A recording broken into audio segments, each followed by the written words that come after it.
Chers amis,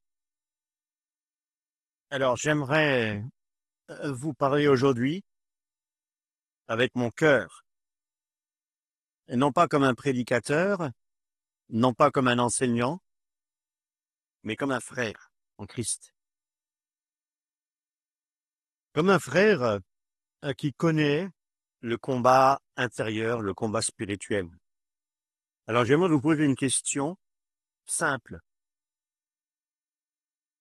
Avons-nous encore une réelle faim de Dieu? Avons-nous encore une réelle soif de Jésus-Christ? Est-ce que nous avons encore quelque part en nous ce feu brûlant, ce feu dans notre cœur pour chercher Dieu, pour l'aimer, pour lui obéir et pour chercher sa présence? Ou est-ce que nous sommes devenus froids, tièdes, fatigués, vidés de nous-mêmes? Il n'y a plus cette passion du Seigneur Jésus-Christ, où la joie a diminué. Nous n'avons plus ce désir d'être à ses pieds, de lui être agréable, et de passer du temps avec le Seigneur. Peut-être qu'en ce moment même, tu ne ressens plus grand-chose pour le Seigneur. Peut-être tu lis ta Bible, mais tu as du mal à te concentrer. Peut-être passes-tu même du temps dans la prière, mais tu as des difficultés à prier. Tu t'ennuies. Alors peut-être aussi tu te promènes sur YouTube pour chercher des prédications. Tu as besoin d'entendre, que ta chair a besoin d'entendre, mais ne te touche pas. Te laisse indifférente. Alors, tu écoutes des témoignages et tu vois effectivement des chrétiens témoigner. Tu les vois dans la joie. Mais toi, tu n'as rien à dire.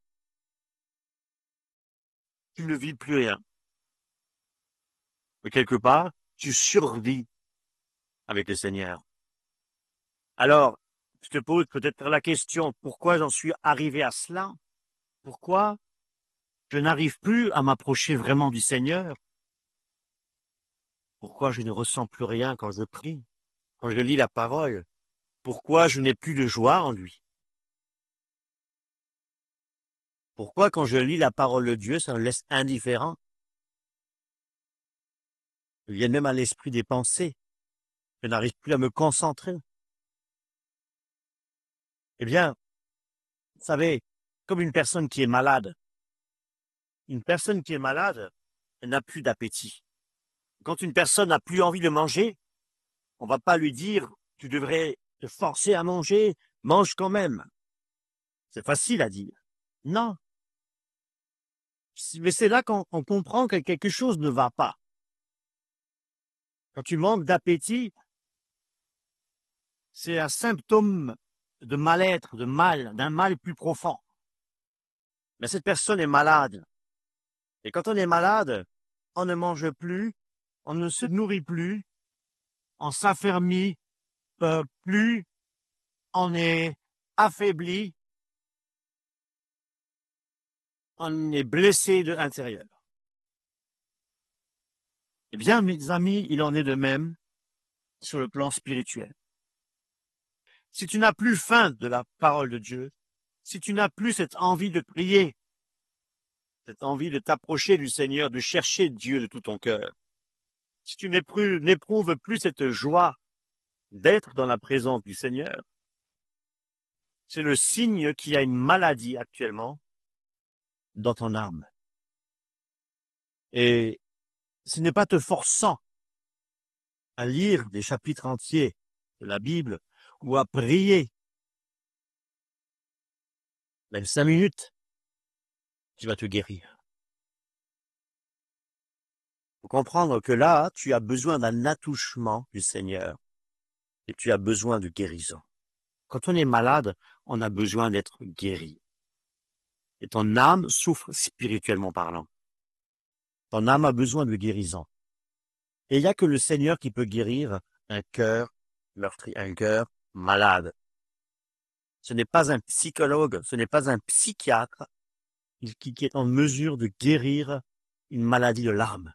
Il n'y a que notre Seigneur qui est capable de le faire.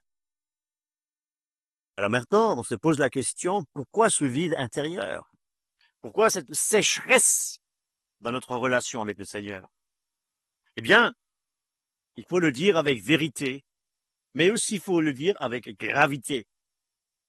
C'est souvent de fois à cause du péché. Effectivement, le péché, pas seulement les grands péchés visibles, mais ça peut être des petits compromis, l'indifférence, le fait de mettre Dieu en dernier dans nos priorités. Comprenez? Le fait de chercher les choses du monde plutôt que le royaume de Dieu. Quand on donne notre cœur à autre chose qu'à Dieu, même sans s'en rendre compte, notre relation avec le Seigneur se refroidit. C'est comme dans un couple. Si tu ne passes plus de temps avec ton mari ou ta femme, si tu ne lui parles plus, si tu ne l'écoutes plus, l'amour se refroidit. L'amour s'éteint. Et avec Dieu, c'est pareil, notre relation avec le Seigneur, parce que Jésus-Christ est vivant. Ce n'est pas une philosophie. Dieu est vivant. C'est notre Créateur. Alors peut-être, vous allez me dire, mais j'ai tout essayé, et rien ne change. J'ai essayé de prier, j'ai essayé de lire la Bible, j'ai essayé même de jeûner, mais rien ne change. Il n'y a plus de joie dans mon cœur, et je me sens éloigné de Dieu. Alors, mon frère, ma sœur, laisse-moi te poser une question. As-tu déposé ton fardeau au pied de la croix du Seigneur? As-tu confessé vraiment ton état? Non pas avec des phrases religieuses, mais avec ton cœur et dans la simplicité. Comme un enfant qui est blessé et qui vient à son père, nous devons parler à Dieu quand nous sommes malades.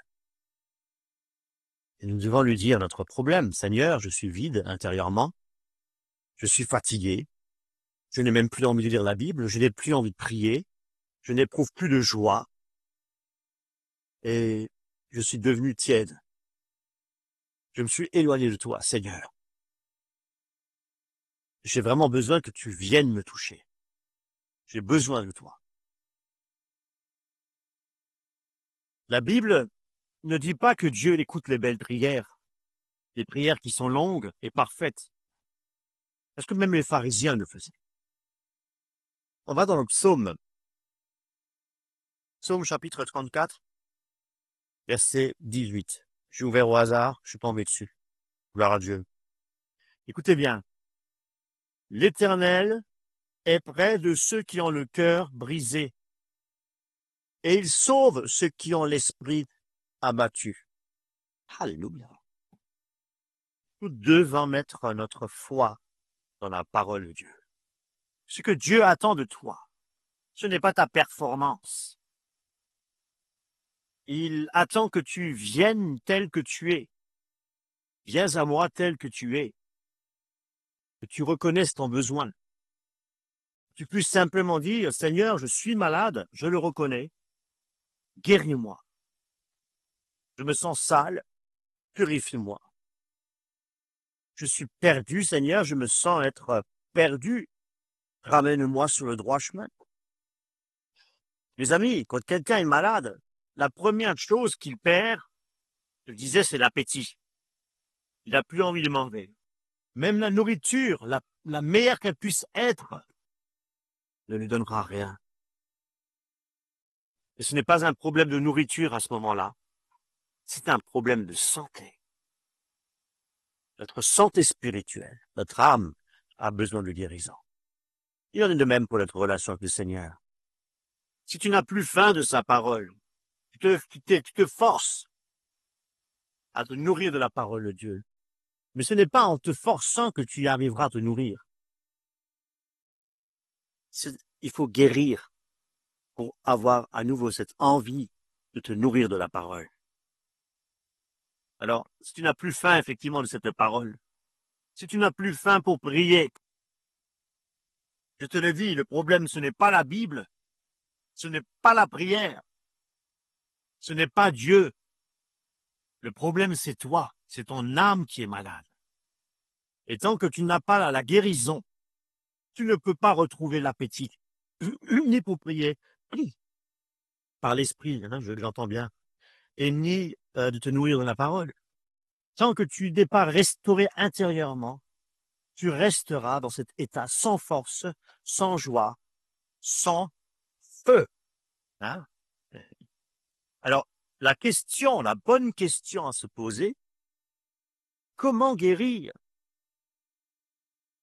Déjà, tu ne peux pas te guérir par toi-même. Tu ne peux pas faire d'efforts pour ta guérison de l'âme. Tu ne peux pas te forcer.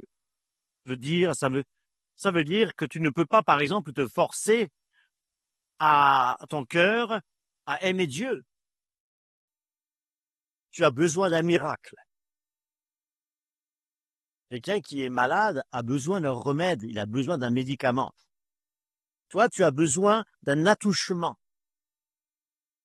un cœur nouveau.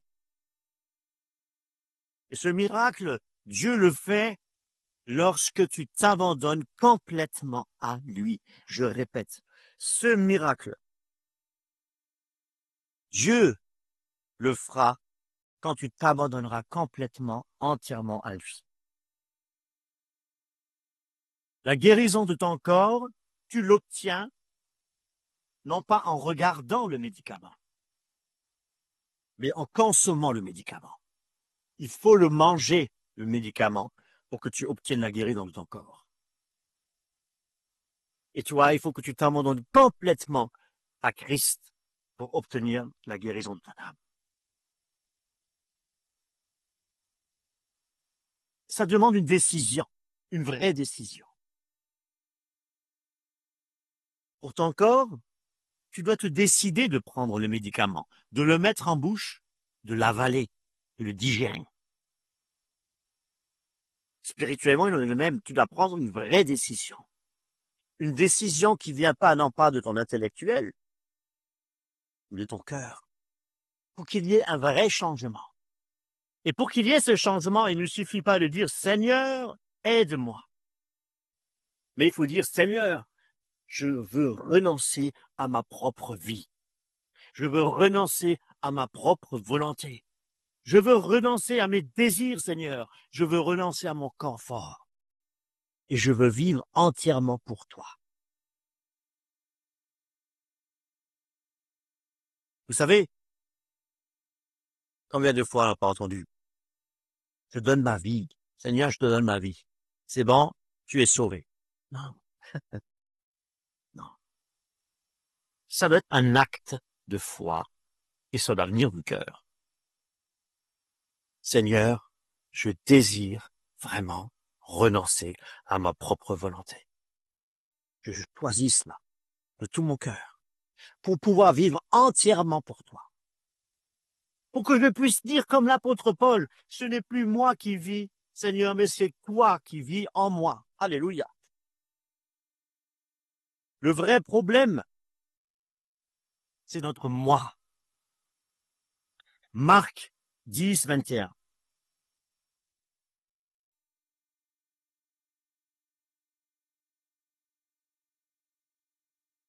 Et Jésus, l'ayant regardé, l'aima et lui dit, une chose te manque, va, vends tout ce que tu as, donne aux pauvres, et tu auras un trésor dans le ciel, et viens, suis-moi, et en charger la croix. Alléluia. Cet homme était riche. Tout ce qu'il avait, il a dû le vendre avant de suivre le Seigneur. Est-ce que vous comprenez? Jésus lui a répondu à cet homme riche, il te manque une chose.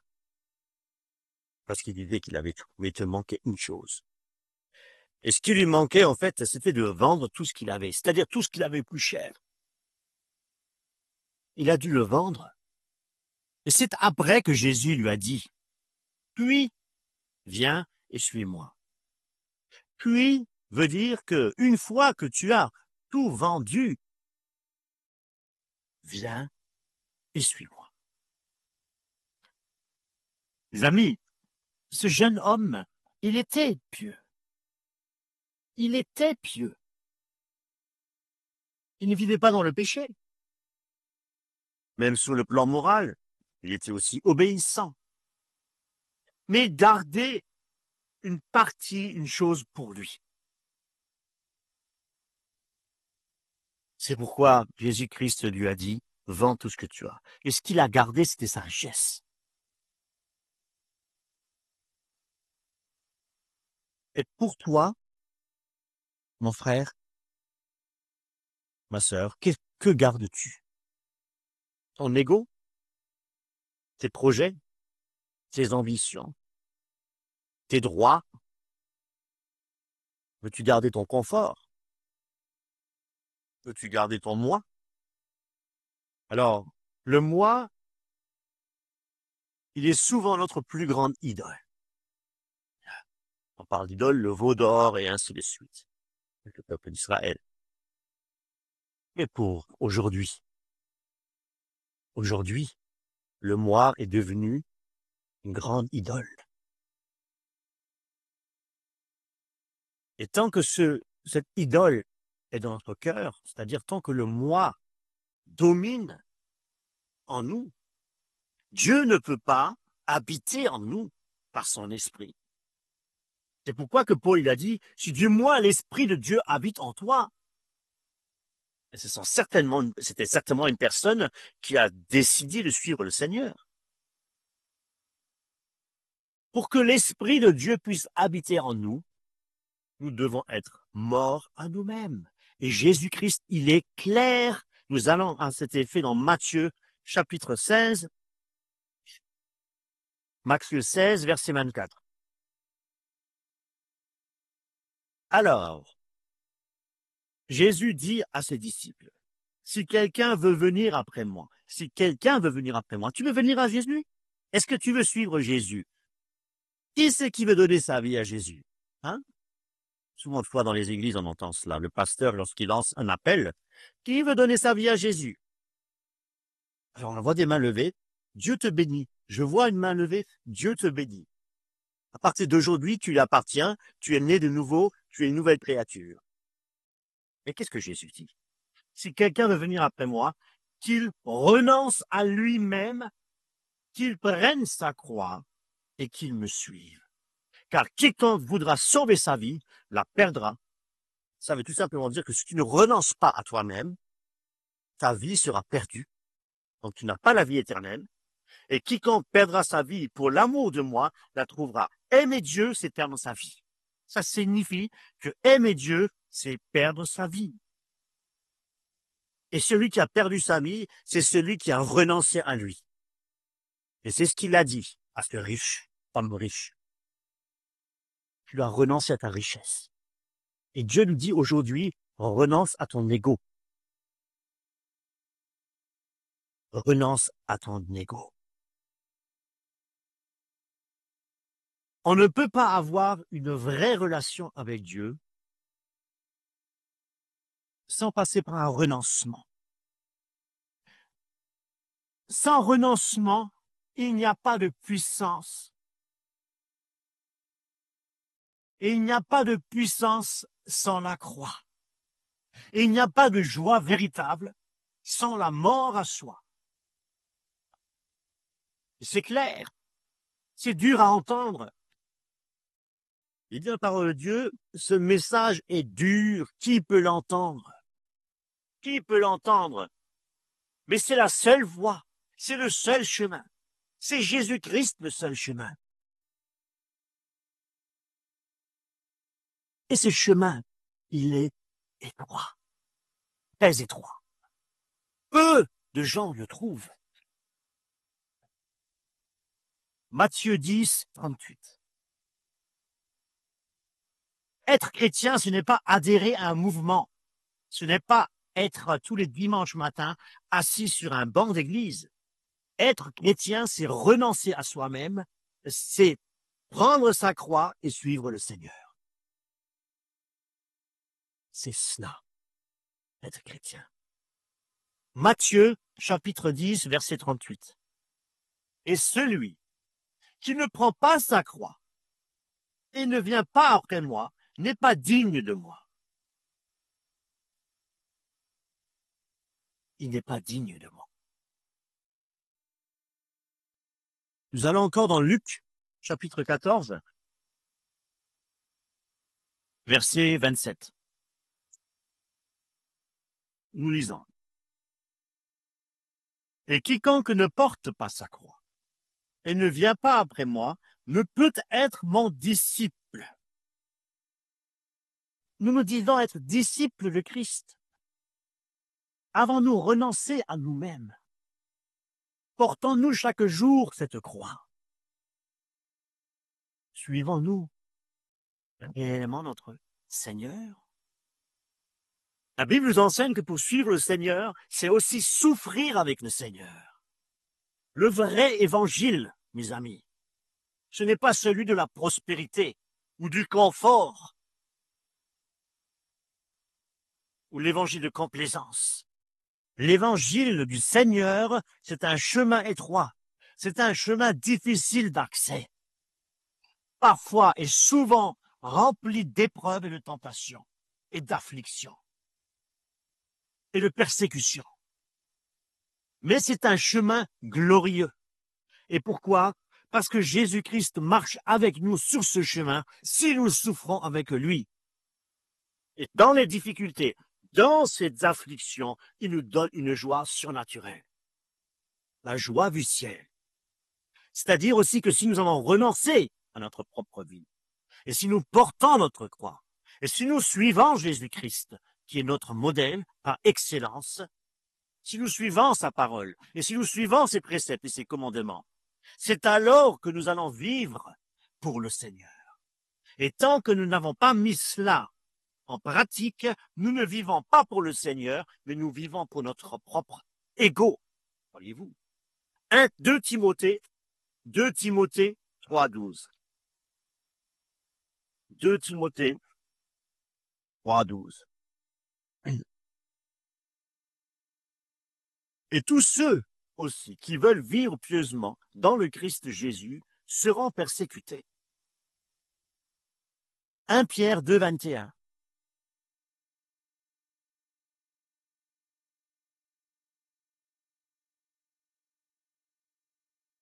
Dieu, car c'est à cela que vous avez été appelés.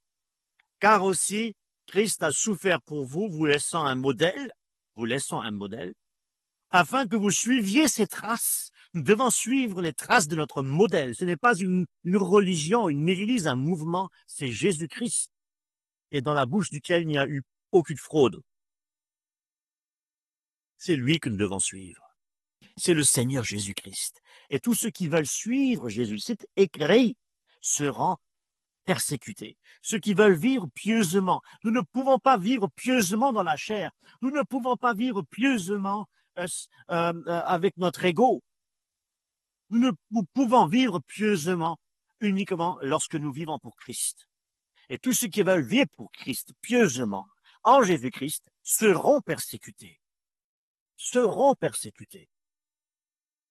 Christ a souffert pour vous, vous laissant un exemple afin que vous suiviez ses traces. Souffrir pour Christ. Rappelez-vous l'épisode dans la fournaise. Il était là, le Seigneur. Il était là, dans la fournaise, dans l'épreuve, dans la rue d'épreuve. Comme ces trois amis de Daniel, Jésus ne t'abandonne pas quand tu es dans la souffrance. Il sera toujours avec toi et t'accompagnera toujours. Et uniquement en passant par ce chemin étroit, par la mort à soi. C'est là que Dieu peut agir puissamment. Dieu agit puissamment quand tu renonces à toi-même. Dieu agit puissamment quand tu donnes tout à Dieu. Dieu agira puissamment quand tu lui dis, Seigneur, tout est à toi. Non pas ma volonté, mais que ta volonté se fasse. C'est ce que Jésus a dit à son Père. C'est Jésus-Christ notre modèle. Nous voulons suivre Jésus-Christ. Nous devons dire, Seigneur, non pas ta volonté, mais que ta volonté se fasse. Alléluia. Et c'est alors que le Saint-Esprit vient. C'est alors que le Saint-Esprit te remplit. C'est alors que le Saint-Esprit te restaure. Et c'est alors aussi que le Saint-Esprit te ranime la flamme, le feu. Et tu vas retrouver la joie du salut. Et tu vas prier avec puissance et avec autorité. Parce que tu vas être conduit par l'Esprit. Parce que ton moi est cloué à la croix. Et tu vas manger la parole. Tu vas te nourrir parce que tu auras faim de la parole. Comme un affamé, comme un enfant affamé. Mon frère, ma sœur, tu vas marcher dans la volonté parfaite de Dieu. Alléluia. Un disciple, ce n'est pas quelqu'un qui va tous les dimanches à l'église. Un disciple, c'est celui qui renonce à lui-même. C'est celui qui porte sa croix chaque jour. Et c'est celui qui suit Jésus-Christ, peu importe le prix à payer. Mon ami. Nous allons voir quelques versets pour te montrer le chemin à suivre. Matthieu. Alors, ces versets, médite-les. Médite-les. Matthieu 16, verset 24. On lit Matthieu 16, 24, 25. Alors Jésus dit à ses disciples, si quelqu'un veut venir après moi, qu'il renonce à lui-même, qu'il prenne sa croix et qu'il me suive. Trois choses. Quiconque voudra sauver sa vie, la perdra. Et quiconque perdra sa vie pour l'amour de moi, la trouvera. Renonce à toi-même, porte ta croix et suis Jésus. Prie le Seigneur. Prie, invoque le nom de l'Éternel. Dieu exauce tes prières. Si tu pries dans le sens du Seigneur, si tu pries selon la volonté de Dieu, Dieu va exaucer cette prière. Seigneur, je veux renoncer à moi-même. Je veux à tout prix renoncer à moi-même. Seigneur, donne-moi à renoncer à moi-même. Seigneur, aide-moi à porter la croix. Aide-moi à porter ma croix. Seigneur, peu importe le prix à payer, je veux que tu m'aides à porter ma croix. Seigneur, mon Dieu, je veux te suivre. Je veux te suivre. Luc 14, 27. Luc 14, 27.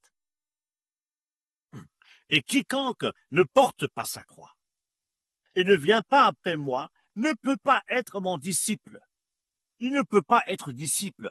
Nous nous réclamons être disciples de Christ. On ne peut pas être disciple de Christ s'il n'y a pas la croix. Pas de croix, pas de disciple.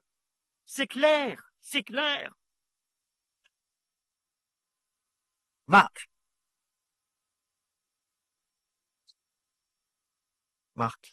10, 21.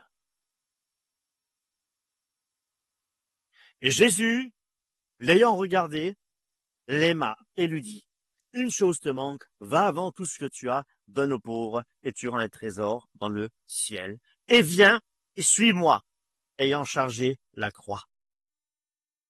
Un discours. Qu'est-ce qu'il lui a dit? Il te manque une seule chose. Lâche tout. Lâche tout et suis-moi. Viens à moi. On a vu aussi 1 Pierre 2, 21. 1 Pierre 2, 21.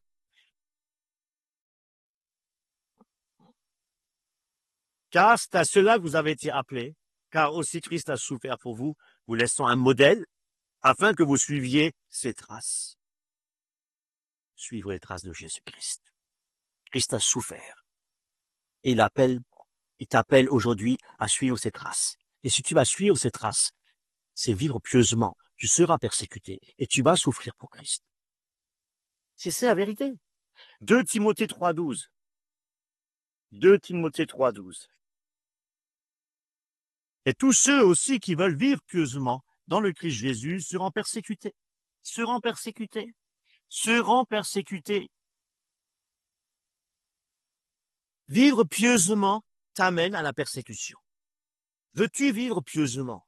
Tous ceux qui veulent vivre pieusement. Le Seigneur nous demande de vivre pieusement. Parce que à partir du moment où nous renonçons à nous-mêmes, à partir du moment où nous portons notre croix et que nous suivons Jésus-Christ, eh bien, à ce moment-là, nous vivons pieusement. Et celui qui veut vivre pieusement sera persécuté à l'exemple de Christ, à l'exemple des apôtres et à l'exemple de tous ceux qui ont été persécutés à cause du nom du Seigneur Jésus-Christ. Nous sommes appelés à souffrir pour Christ. C'est écrit dans la parole, mes amis. C'est écrit dans la parole.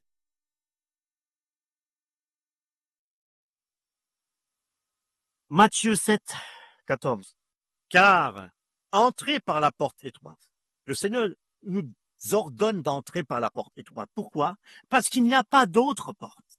Il n'y a pas d'autre chemin que Jésus-Christ, qui est le chemin, la vérité et la vie. On ne peut pas entrer par une autre porte, comme le font les mercenaires. Jésus nous demande d'entrer par la porte étroite. Entrez par la porte étroite, car large est la porte, et spacieux le chemin qui mène à la perdition. Et nombreux sont ceux qui entrent par elle, car étroite est la porte et resserré le chemin qui mène à la vie. Et peu nombreux sont ceux qui le trouvent. Et vous savez pourquoi? Vous savez-vous pourquoi? Parce qu'on ne veut pas renoncer à soi-même, parce qu'on ne veut pas porter notre croix, et parce qu'on ne veut pas suivre Jésus. Et ceux qui disent qu'ils suivent Jésus-Christ, mais qui n'ont pas renoncé à eux-mêmes, et puis qui ne portent pas la croix, ce ne sont pas des disciples de Christ. Il faut être clair, mes amis. Il faut être clair. La Bible est claire. Les enseignements de Jésus sont limpides. C'est clair, clair, clair. Matthieu 7, verset 14 nous enseigne que le chemin est étroit et que peu le trouvent. Beaucoup d'appelés, peu d'élus. Psaume 51, 12. Rendez-moi la joie de ton salut. Rends-moi la joie de ton salut et qu'un esprit de franche volonté me soutienne. Brillant la parole. Brillant ces versets. Ne les lisons pas. Brillant ces versets, mes amis. Brillant ces versets. Rends-moi la joie de ton salut et qu'un esprit de franche volonté me soutienne. Rends-moi la joie de ton salut. Amen. Jacques 4, 8. Approchez-vous de Dieu et il s'approchera de vous. Nettoyez vos mains, pécheurs, purifiez vos cœurs, vous qui êtes double de cœur. Sentez votre misère, menez deuil et pleurez. Et votre rire se change en deuil, et votre joie en tristesse. Humiliez-vous devant le Seigneur et vous élèvera. Que veut dire humiliez-vous? S'humilier, c'est renoncer à soi-même. C'est porter sa croix pour pouvoir suivre le Seigneur. Et c'est alors qu'il nous élèvera. Jésus-Christ est notre modèle par excellence sur le plan de l'humilité. Et il était humble, il s'est humilié jusqu'à aller sur la croix pour nous racheter au prix de son sang. Parce qu'il a écouté son Père, parce qu'il était dans la volonté de son Père. Rappelez-vous qu'il a porté physiquement même la croix. Notre croix. Il l'a portée. Et il a souffert quand il a porté cette croix. Jusqu'au mont Golgotha. Il a souffert. Et c'est sur la croix qu'il a versé son sang pour nous purifier, pour nous pardonner. Et si nous voulons suivre le Seigneur, nous devons renoncer à notre propre vie, comme Jésus-Christ a renoncé à sa propre vie. Et il s'est donné pour que tous les hommes soient sauvés. Et il a porté cette croix. Et il était mort sur cette croix pour nous racheter, pour nous sauver. Et c'est ça, suivre Jésus-Christ. Le Seigneur nous demande de nous approcher de lui, et il s'approchera de nous. Nous devons nous approcher du Seigneur dans la vraie repentance du cœur. Parce que c'est la vraie repentance du cœur qui mène à la vie. Et quand on se repent, mes amis, il n'y a pas d'autre chemin que la croix, que le renoncement soit, l'abandon total à Christ. C'est ça la vraie repentance du cœur. Et tout autre message qu'on puisse vous apporter n'est que de l'illusion. Jésus ne nous a jamais promis une vie facile. Jésus nous a jamais dit que tout va être facile. Quand tu sortiras de cet endroit, tu ne seras plus jamais le même. Jésus n'a jamais enseigné cela. Jamais. Jésus-Christ enseigne que nous devons renoncer à nous-mêmes, que nous devons porter notre croix si nous voulons suivre le Seigneur. Nous devons tout abandonner à Christ. C'est ça la vérité. Il n'y a pas d'autre message que le message de la croix. C'est ça, le vrai message qui procure la vraie joie. Si nous voulons vivre dans la puissance du Saint-Esprit, il faut faire cela. Et c'est là que nous pourrons prier avec efficacité. Parce que ce ne sera plus la chair. Ce sera l'Esprit en lui-même qui va intercéder par des soupirs inexprimables. C'est l'Esprit de Dieu lui-même qui va nous donner de prier pour les âmes perdues. Et c'est là que nous allons retrouver la paix avec le Seigneur. Nous allons retrouver la joie avec le Seigneur. Et nous allons retrouver la vie éternelle. Voyez-vous? Parce que nous ne sommes plus dans notre volonté. Nous sommes dans la volonté de notre Seigneur. C'est pourquoi nous devons mourir à nous-mêmes. Nous devons porter notre croix et suivre Jésus. C'est alors seulement que le Seigneur te délivrera. Et c'est alors seulement que le Seigneur te guérira. Et c'est alors seulement que le Seigneur te relèvera. Et il te remplira. Il fera de toi un instrument entre ses mains. Et cela jusqu'à la fin de ta vie. Parce que ce qu'il a commencé en toi, il le terminera. Il l'achèvera jusqu'à la fin. Il marchera avec toi. Tu vas marcher dans les tempêtes. Tu vas marcher comme les disciples lorsqu'ils étaient sur le bateau. Lorsqu'ils étaient sur le bateau, ils ont pris peur parce qu'il y avait des grandes vagues. Ils ont réveillé Jésus. Jésus, Jésus. Mais de quoi vous inquiétez-vous? Il a commandé la mer s'est tue. Les vagues ont cessé d'eux. Et le calme est revenu et ils ont pu se reposer. Notre repos est en Jésus-Christ, frères et sœurs. Quelles que soient les difficultés que tu vas rencontrer, même les tempêtes, mais dans tout cela, le Seigneur te donnera la paix. Il te donnera sa paix. Je vous laisse votre paix, je vous donne ma paix. Nous pouvons seulement recevoir la joie du Seigneur, la paix du Seigneur, l'assurance du salut, si nous ne vivons plus pour nous-mêmes, si nous renonçons à nos propres désirs, si nous portons notre croix, si nous suivons le Seigneur.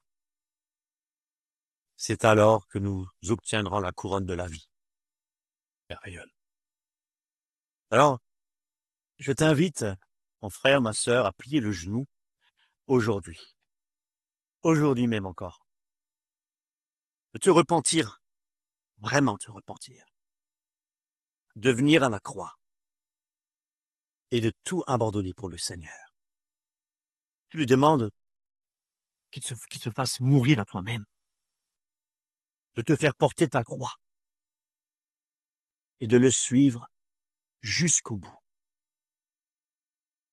Il n'y a pas d'alternative. Il n'y a pas de raccourci. Mais derrière tout cela, il y a une merveilleuse promesse, une récompense. C'est la vie éternelle avec Jésus-Christ. Soyez bénis. Amen.